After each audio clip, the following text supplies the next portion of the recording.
युवराज की मौत एक दुर्घटना नहीं बल्कि हमारे नाकारा सिस्टम के द्वारा की गई एक हत्या है।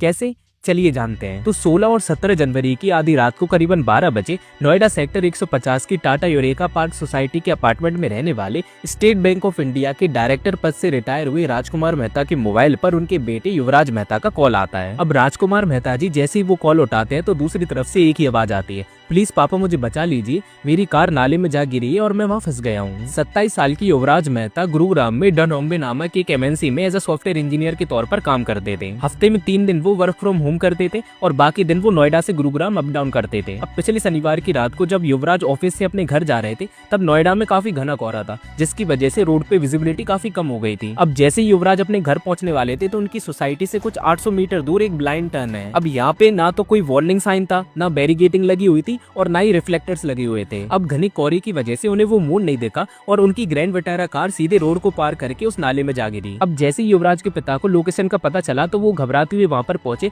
और अब युवराज और उनके पिता के बीच 2 घंटे तक ये कॉल चालू रहता है। अब वहाँ पहुंचकर वो अपने बच्चे को ढूंढना चालू करते हैं, आवाज देते हैं, लेकिन घने कोहरे की वजह से वहाँ पर कुछ दिखाई नहीं दे रहा था। तो वो कॉल पर अपने बच्चे से कहते हैं कि तुम कहाँ हो, मुझे दिखाई नहीं दे रहे। युवराज अपने पिता से कहते हैं कि गाड़ी के अंदर धीरे धीरे पानी भर रहा था तो मैं सीट से निकलकर गाड़ी के छत पे चढ़ गया हूँ। अब मैं अपने मोबाइल की टॉर्च चलाकर आपको इशारा करता हूँ तो आप मुझे लोकेट कर लेना। अब जैसे ही राजकुमार जी को टॉर्च की रोशनी दिखाई देती है तो वो तुरंत डायल 112 पर कॉल करते हैं मदद के लिए। अब जैसी पुलिस वहाँ पर पहुंचती है तो उन्हें लगता है कि ये हमारी बस की बात नहीं है, तो फिर वो एसडीआरएफ और फायर ब्रिगेड वालों को कॉल करते हैं। अब एसडीआरएफ की टीम तो काफी घंटों बाद पहुंचती है, लेकिन जो फायर ब्रिगेड वाले हैं वो वहाँ पहुंच जाते हैं। अब युवराज के पिता को लगता है कि जो फायर ब्रिगेड वाले होते हैं उन्हें तो ऐसी सिचुएशन के लिए तो ट्रेन किया जाता है, उनके लिए तो बहुत ईजी था कि उन्हें बस पानी में जाना था और युवराज को बाहर लेकर आना था। लेकिन आप ये बात जानकर हैरान हो जाओगे कि सब साधन होने के बावजूद भी पुलिस और फायर ब्रिगेड वालों में से कोई भी उस पानी में नहीं उतरा, क्योंकि उनका ये कहना था कि पानी बहुत ठंडा है और ये एक बेसमेंट है, इसके अंदर सरी है, तो अगर हम पानी में जाते हैं तो हम अंदर फंस जाएंगे, हमारे पास कोई गोताखोर नहीं है, इसलिए हम अपनी जान जोखिम में नहीं डालेंगे। एक तरफ युवराज कॉल पर था, वो लगातार गाड़ी के छत के ऊपर चढ़ के टॉर्च दिखाते हुए अपने लिए मदद मांग रहा था।